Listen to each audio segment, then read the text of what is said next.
나는 가족을 살리기 위해 이 약을 만들고 있어요. 안 돼! 너는 괴물이다. 우리 가족에 너의 자리는 없다. 당장 떠나라. 걱정하지 마세요. 모든 것이 괜찮아질 거예요.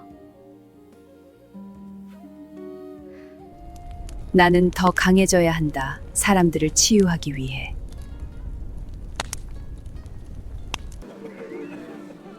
마을이 위험에 빠졌다. 어떻게 그들을 구할 수 있을까?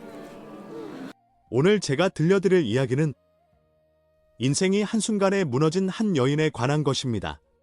그녀는 괴물이라는 낙인과 함께 가족에게 쫓겨났지만 세월이 흘러 그들의 운명을 손에 쥐고 돌아왔다. 남편의 가족은 그녀를 물건처럼 내던졌습니다. 그들 스스로 망가뜨려 놓은 얼굴을 바라보며 그녀를 괴물이라 불렀습니다. 그 굴욕적인 날, 얼음처럼 차가운 바람 속에서 자신이 진심으로 섬겼던 이들의 경멸 어린 시선을 온몸으로 받으며 무너진 연인은 맹세했습니다. 반드시 돌아오겠다고. 그리고 그 약속을 지켰습니다. 몇 년 후 죽음의 역병이 그 집을 덮쳐 자존심을 앗아가고 그들을 무릎 꿇렸을 때 그녀에게 기회가 찾아왔습니다. 단순한 복수가 아니라 그들의 운명을 손에 쥐는 자가 될 기회. 이 이야기는 1550년 함경북도 산자락 마을에서 시작됩니다. 척박하고 냉혹했던 조선시대를 배경으로 한 여인이 인내와 자비, 그리고 지고한 정의의 전설이 되어가는 이야기입니다. 1막, 추락과 새로운 시작. 김씨 가문에서의 연희의 삶은 결코 동화가 아니었습니다. 몰락한 양반 가문 출신인 친정은 이 혼인에서 구원을 받았습니다. 그러나 김씨 가문은 조용한 항구가 아니었습니다. 그곳은 황금으로 만들어진 새장이었습니다. 그녀의 모든 숨결은 세월이 아닌 자신의 도끼로 바짝 말라버린 얼굴의 시어머니에게 날카롭게 감시당했습니다. 시어머니는 며느리를 오로지 밤낮으로 자신의 건강을 위해 약을 다려야 할 무료 한여로만 여겼습니다. 연희의 하루는 시작도 끝도 아궁이 앞이었습니다. 솥에서는 탕이 끓고 있었습니다. 한약재로 만든 진한 탕약, 가문의 안녕을 위한 신성한 의식이었습니다. 고서 향약 집성방의 처방을 따라 그녀는 몇 시간이고 말린 약재를 골랐습니다. 조화를 위한 감초, 정화를 위한 쓴 쑥, 그리고 늘 불만 가득한 시어머니의 기를 보강하기 위한 귀한 인삼. 그 운명의 날, 피로가 납처럼 두 손을 짓눌렀습니다. 부엌 공기는 흙냄새와 쓴 내가 베인 수증기로 가득했습니다. 부글부글 끓는 약탕을 젓던 그녀의 마음은 돌처럼 무거웠습니다.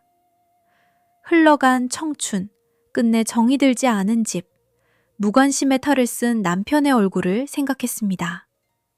그는 어머니의 뜻에 순종하며 단 한 번도 그녀를 지켜주지 않았습니다. 조선에서 효는 사랑보다 정의보다 위에 있었습니다. 한순간의 실수였습니다.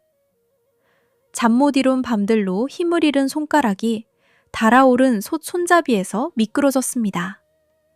영원처럼 느껴진 한순간. 무쇠솥이 기울어지며 끓는 탕약이 그녀에게 쏟아졌습니다. 통증은 즉각적이었고 눈이 멀 것 같았습니다. 그녀의 비명은 살갗을 삼키는 액체의 지글거리는 소리에 묻혀버렸습니다. 흙바닥에 쓰러졌을 때 이미 얼굴 한쪽은 붉고 물집 가득한 살덩이가 되어 있었습니다. 비명 소리에 온 집안 사람들이 달려왔습니다. 그러나 도움 대신 시어머니의 눈에서 연희가 읽은 것은 역겨운 공포와 고소함이었습니다. 늙은 여인은 병석을 박차고 일어나 뼈만 남은 손가락으로 그녀를 가리켰습니다. 저주받은 것, 괴물. 갈라진 종소리 같은 목소리가 울렸습니다. 네 추한 꼴로 우리 집에 재앙을 불렀구나. 그것이 판결이었습니다. 창백하고 겁에 질린 남편은 감히 반박하지 못했습니다. 친족들은 고개를 끄덕이며 늙은 여인에게 맞장구 쳤습니다. 그들의 미신적인 의식 속에서 훼손된 얼굴은 불행한 사고가 아니라 흉한 운명의 징표였습니다. 그녀는 부정한 존재로 선고받았습니다. 두 종이 눈을 들지 못한 채 그녀를 붙들어 끌고 나갔습니다. 용서를 구하는 애원은 묵살되었습니다. 그녀는 병든 개처럼 마을 외곽의 낡은 헛간에 버려졌고 묵직한 빗장이 채워졌습니다.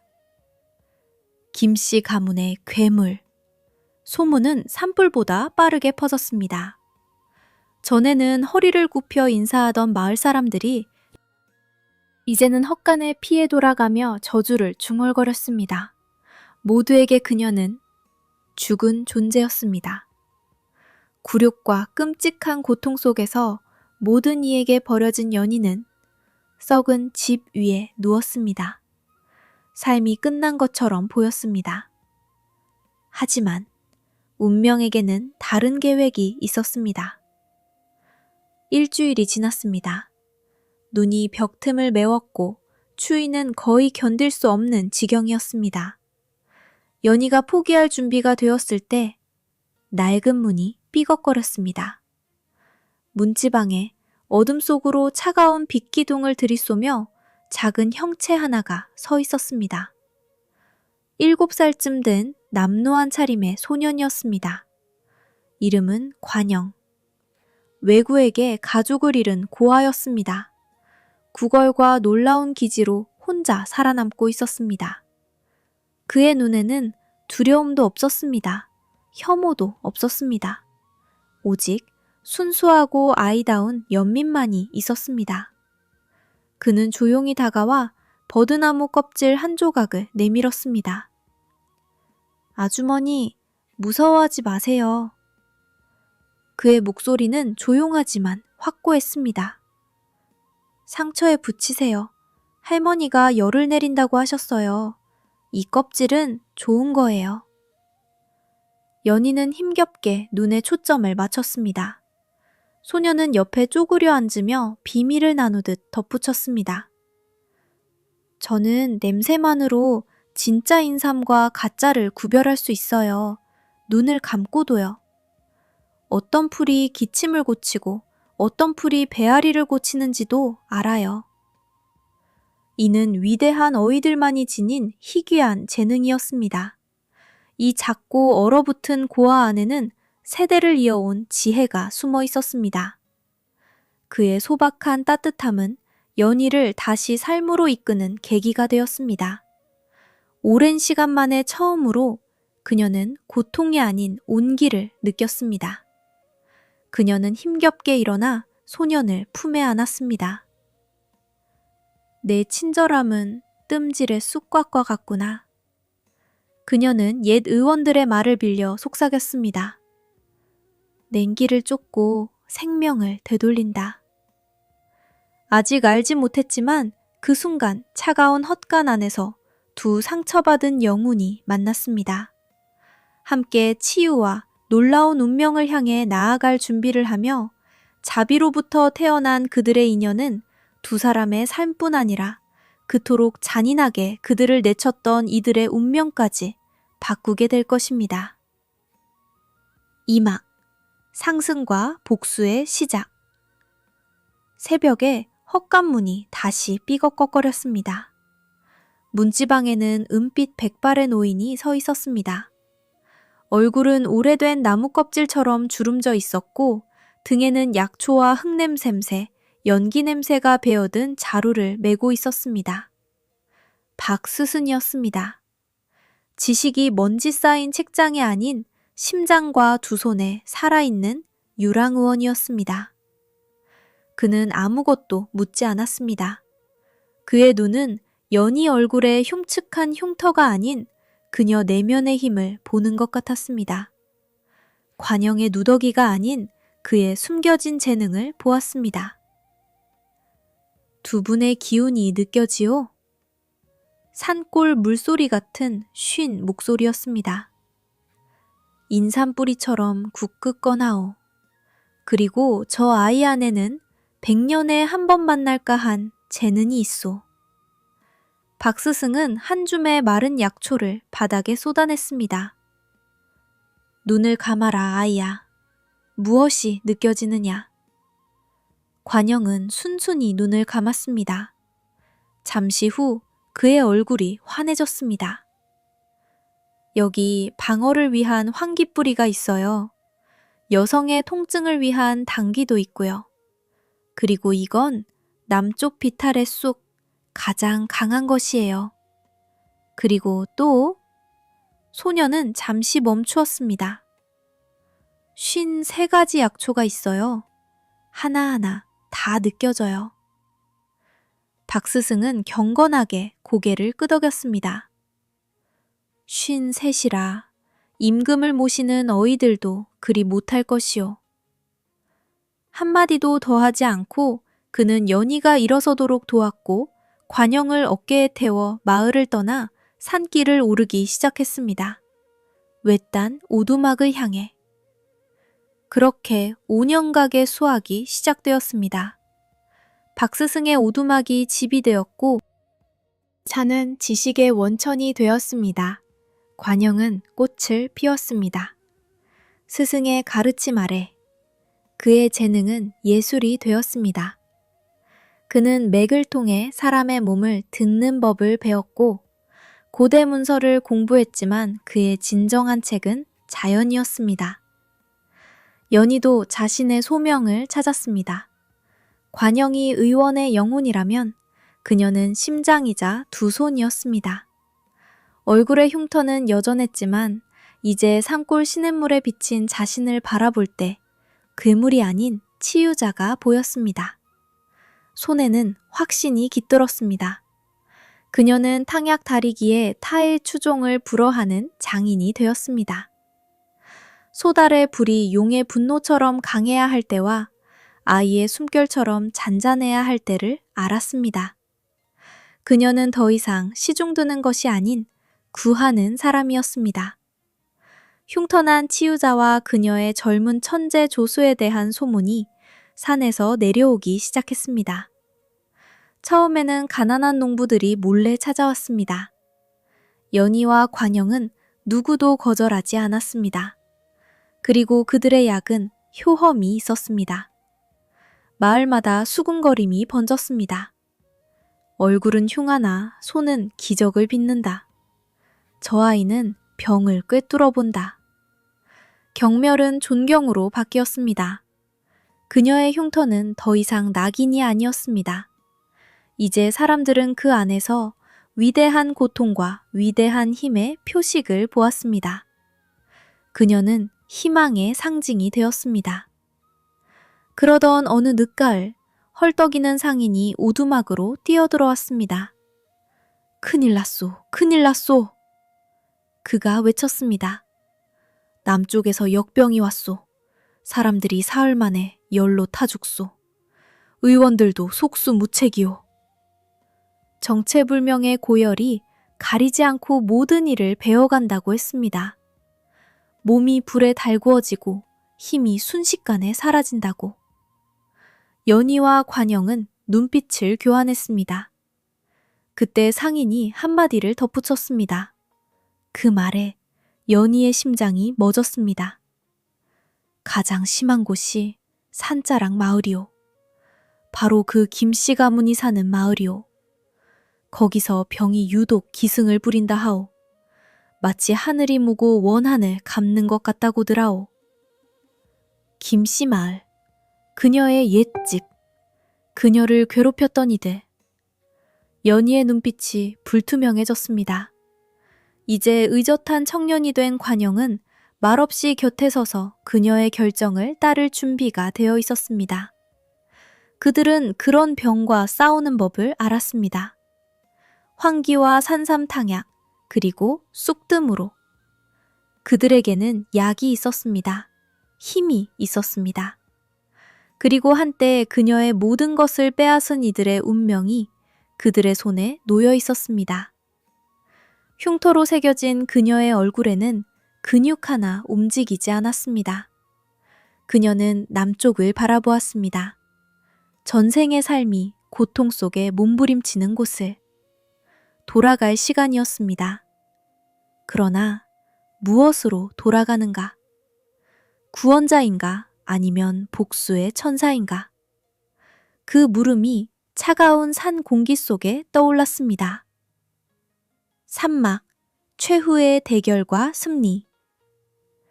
계곡에 공황이 몰아치는 동안 산 오두막에서는 일이 한창이었습니다. 한때 비극의 원인이었던 커다란 솥은 이제 구원의 도구가 되었습니다.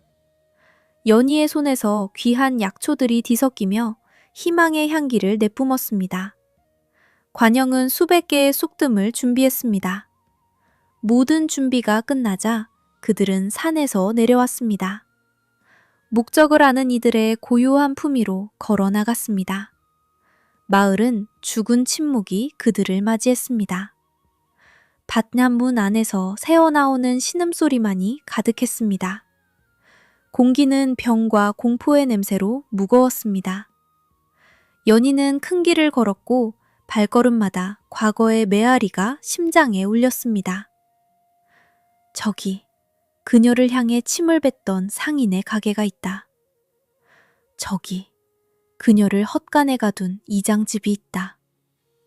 이제 그 모든 이들이 보이지 않는 적의 인질이 되어 있었습니다. 주민들이 두 형체를 보고 처음에는 숨었지만 누군가 절박한 희망으로 뛰쳐나왔습니다. 의원님들, 살려주세요. 제 아들이 죽어가고 있어요. 연희는 말없이 관영에게 고개를 끄덕였습니다. 그리고 전투가 시작되었습니다.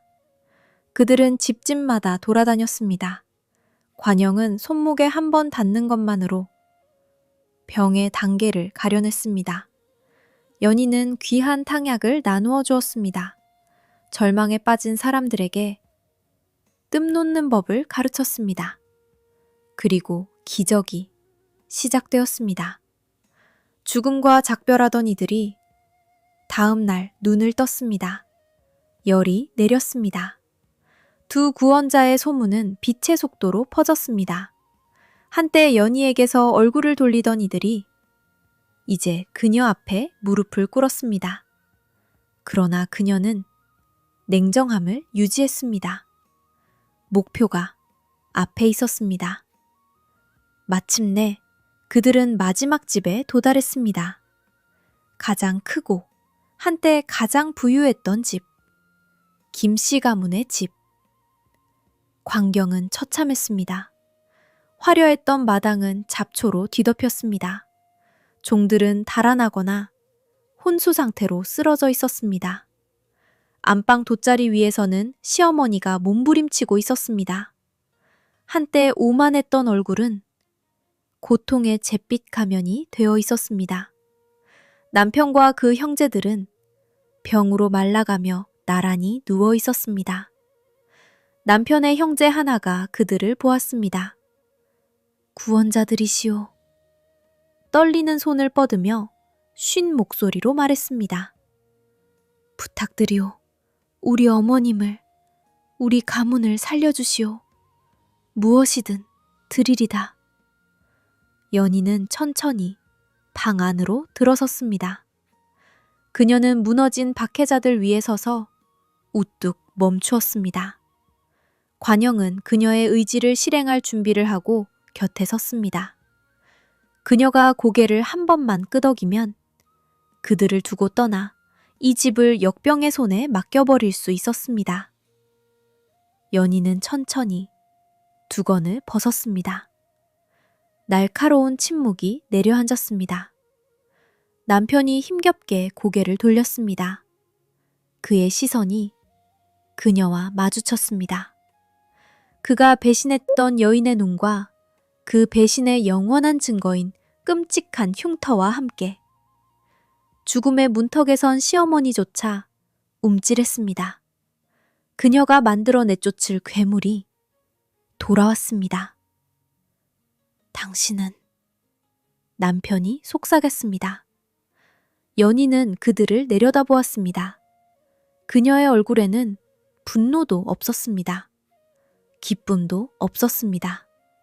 오직 차가운 평온함 뿐이었습니다. 그렇소, 나요. 그녀의 목소리는 조용했지만 천둥처럼 울렸습니다. 나는 연이여. 당신들이 괴물이라 불렀던, 죽으라며 내버린, 내 얼굴을 태우고 내 영혼을 짓밟으려 했던 그 여인이요. 그녀는 잠시 멈추었습니다. 당신들은 하늘의 구원을 빌었소. 그리고 하늘이 나를 보냈소. 아이러니하지 않소. 당신들은 약을 구하고 있소. 그러나 그것을 받을 자격이 있소? 나의 충성에 잔인함으로 갚은 당신들이 말해보시오. 내가 왜 당신들을 살려야 하오? 아무도 대답하지 못했습니다. 그들의 눈에는 공포와 수치, 그리고 뒤늦은 회한이 가득했습니다. 관영이 앞으로 나섰습니다. 스승님, 이 사람들은 우리 탕약 한 방울도 받을 자격이 없습니다. 그들의 마음은 검습니다. 그들의 운명에 맡겨두고 떠납시다. 연희가 손을 들었습니다. 지혜로운 이들이 말하길 모든 병은 몸과 마음의 부조화에서 온다 했소. 당신들의 가장 큰 병은 잔인함과 오만이오. 그것은 어떤 탕약으로도 치료할 수 없소. 그녀는 출구를 향해 돌아섰습니다. 김씨 가문의 심장이 낭떠러지로 떨어졌습니다. 끝이었습니다. 그러나 문 앞에서 그녀는 멈추었습니다. 하지만 그녀는 돌아보지 않고 이어 말했습니다. 동의보감의 가르침에는 진정한 치유자는 병이 아닌 사람을 치료한다고 하였소. 그리고 힘의 최고 표현은 복수가 아닌 자비라고. 그녀가 돌아섰습니다. 그녀의 눈에는 더 이상 얼음이 없었습니다. 나는 당신들과 같이 되지 않겠소. 나는 치유자요. 그리고 내 소명은 생명을 구하는 것이요. 당신들이 그것을 받을 자격이 있어서가 아니오. 내가 더 이상 당신들이 내쫓았던 그 무너진 소녀가 아니기 때문이요. 그녀는 관영에게 고개를 끄덕였습니다. 우리가 그들을 살리겠소. 그러나 그들이 마지막이요. 그리고 그들은 김씨 가문이 기다리게 했습니다. 이웃집에서 신음소리가 감사의 말로 바뀌는 것을 듣게 했습니다. 이것은 그들의 오만에 대한 형벌이었습니다. 자신들이 쓰레기라 여겼던 이가 주변의 모든 이를 살리는 것을 지켜보며 진정한 기쁨은 혈통에 아닌 행동에 있음을 깨닫는 것이었습니다. 마지막 아이가 위험을 벗어나고 나서야 그들이 돌아왔습니다. 말없이 일을 마쳤습니다. 탕약을 주었습니다. 뜸을 놓았습니다. 그리고 병이 물러났습니다. 시어머니가 정신을 차리자 그녀는 연희에게 기어가 흐느끼며 땅에 이마를 조아렸습니다. 용서하오. 그녀가 속삭였습니다. 당신의 얼굴은 저주가 아니오. 이것은 당신의 놀라운 인내의 표식이오. 우리가 눈이 멀었소. 용서하오. 남편은 자신의 수치에 부서진 채 옆에 무릎 꿇고 있었습니다. 김씨 가문은 살았지만 그들의 예전 삶은 무너졌습니다. 그들은 연희에게 모든 것을 바쳤습니다. 재산, 토지, 집, 남아달라고 간청하며 연희는 그들의 땅을 받았습니다. 그러나 자신을 위해서가 아니었습니다. 그녀의 고통으로 얻어낸 땅 위에 그녀와 관영은 큰 민간의원을 세웠습니다. 누구나 도움을 받을 수 있는 곳. 그들은 젊은이들에게 의술을 가르치며 지식을 전수했습니다.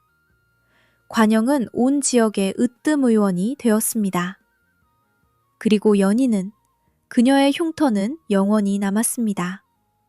그러나 이제 사람들은 그녀의 얼굴을 두려움이 아닌 경외로 바라보았습니다. 그 자국 안에서 절망에서 힘으로, 복수에서 용서로 이어지는 길의 지도를 보았습니다. 그녀는 살아있는 전설이 되었습니다. 어느 저녁 의원의 불빛을 바라보며 그녀는 관영에게 말했습니다. 잔인함은 먼저 그것을 품은 사람을 독살하는 독이요. 그러나 친절함은 그녀는 잠시 멈추었습니다. 친절함은 영혼을 위한 인삼뿌리와 같소. 생명을 되돌린다오. 그녀는 자신의 정의를 찾았습니다.